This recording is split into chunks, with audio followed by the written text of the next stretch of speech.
Security! What is worth more, art or life?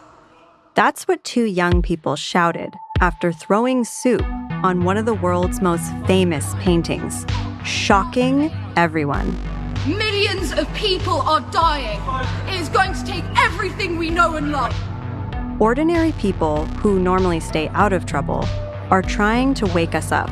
The two were arrested on criminal damage charges. The museum says the painting was protected by... There's a disruption going on in the stadium right now, almost like a protest. I can't hear it. Exceptionally dangerous things. You know, we see people on bridges, on gantries. It's a huge distraction to people who are trying to drive. Can I ask, how do you chain yourself to a drill?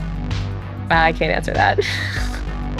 Hundreds of students, doctors, scientists, and parents are all risking their reputations. This is your final opportunity to move yourself out the road before you will be arrested.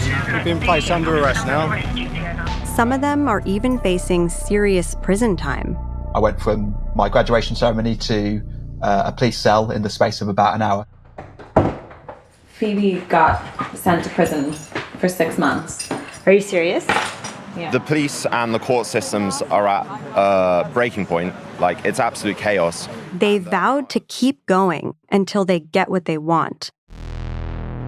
Ending our addiction to fossil fuels. Critics say their tactics are crazy and damage the cause. But I thought their action was just disgusting. You know, they really... You need to grow up before someone gets killed. But there are signs these strategic stunts may be moving the needle. I think that since I got arrested last April, I noticed a very clear change in how the media started reporting things. What's even more shocking?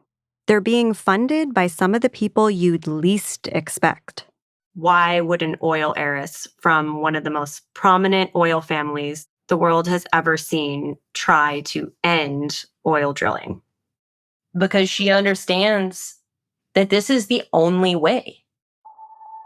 All this led us down a path full of surprises and inside a group that has captivated the media. 1 minute you're fully conscious, you're paranoid, you think everyone knows what you're about to do. And then the next, it's almost like a blackout. But it's one that very few outsiders actually understand. What is going to happen right now? I have no clue. This might be getting a little dubious because... This is not reasonable use of force. The most precious commodity in the world that we live in right now is attention. I could see it in their eyes. They were looking at me and they were listening to me. They weren't just hearing me, they were listening. Listening for a story that is bigger than all of us. So tell the truth that there is no art on a dead planet, right? I'm Alessandra Rom. And I'm Samantha Oltman. This is Sabotage from Good Luck Media. Listen wherever you get your podcasts. There's nothing they can do to me that's worse than what they'll do if I don't do this. Nothing at all.